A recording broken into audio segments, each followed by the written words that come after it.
Et à l'adolescence, les jeunes demandent plus d'autonomie et particulièrement pendant les vacances. Ils veulent se prendre en charge eux-mêmes. Les parents ou les grands-parents doivent trouver donc un équilibre entre confiance, peur et surveillance. Comment réagir face aux multiples demandes de permission qu'on observe beaucoup en cette période de vacances? Docteur Stéphane Clerget, pédopsychiatre. Oui, c'est vrai que les premières fois chez les tout-petits, de 1 à 4 ans par exemple, en général, n'inquiètent pas, font plaisir. Alors que les premières fois chez l'adolescent, ça fait davantage peur finalement, parce que forcément on pense aux situations dangereuses.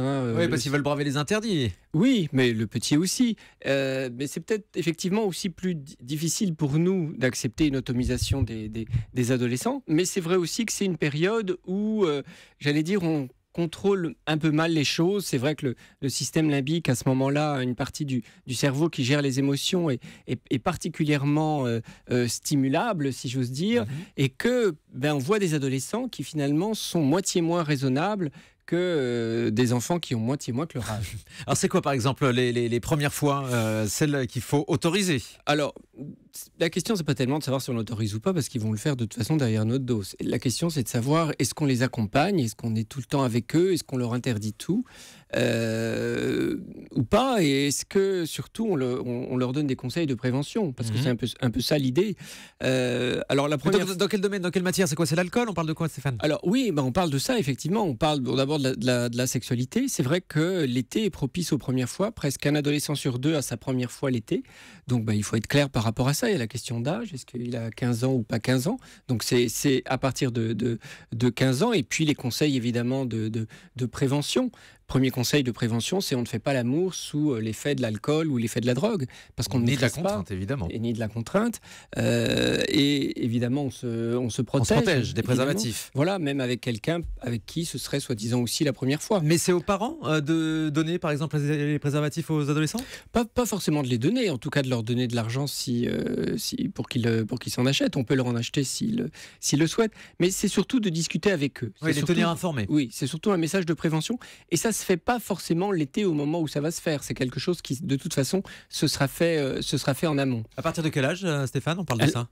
On en parle à partir du moment où la question peut se poser. C'est-à-dire à partir du moment où son garçon ou sa fille commence à être attiré par une personne. Donc finalement, on se dit pas à un moment, tiens, on va discuter de ça. Je crois que ça fait partie des discussions qui peuvent se passer comme ça au repas ou à l'occasion d'un film avec une histoire d'amour à la télé. Mais c'est vrai que l'été venu, si l'adolescent nous dit qu'il veut sortir, par exemple, aller passer la soirée sur la plage, évidemment qu'on rappelle ça. On leur dit notamment, écoute, sois vigilant, prends pas d'alcool, ne va pas te baigner, va pas prendre un bain de minuit sous l'effet de l'alcool ou du cannabis.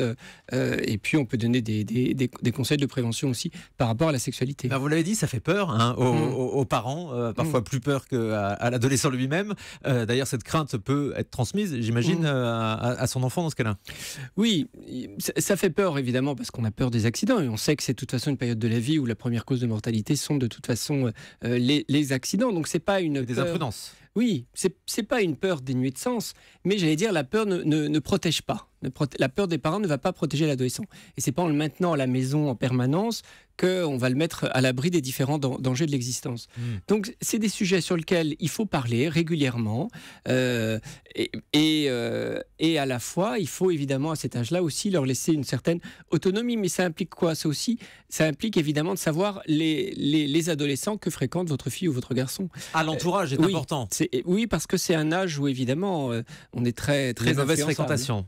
Oui, les mauvaises, c'est vrai que c'est toujours la faute des autres, mais en tout cas, c'est important à cet âge-là de rencontrer les adolescents avec qui votre ado va sortir. Donc, même si on est en vacances, c'est l'occasion de les inviter à prendre un verre à la maison pour savoir à qui on a affaire. Encore faut-il qu'ils soient d'accord, c'est pas facile ce que vous nous dites, Stéphane. A priori, c'est pas non plus. On voit pas pourquoi ils viendraient pas à l'occasion d'une sortie. Écoutez, dis-leur de venir et prenez un verre sur la terrasse, par exemple. Docteur Gérald Kierzek. Oui, et que ça apparaisse comme une invitation un peu anodine et pas du tout un contrôle. C'est ça, voilà. Et juste une question, on a l'impression que les adolescents, plus on leur interdit les choses, plus ils vont braver cet interdit. Donc où est-ce qu'il faut poser les limites? Est-ce qu'il faut interdire ou au contraire, est-ce qu'il faut être plutôt dans la discussion? Parce qu'ils recherchent les limites et ils cherchent à s'opposer. Alors, c'est pas si vrai que ça. C'est vrai que c'est quelque chose qu'on dit, que plus on leur interdit, plus ils vont braver. En réalité, c'est pas si vrai.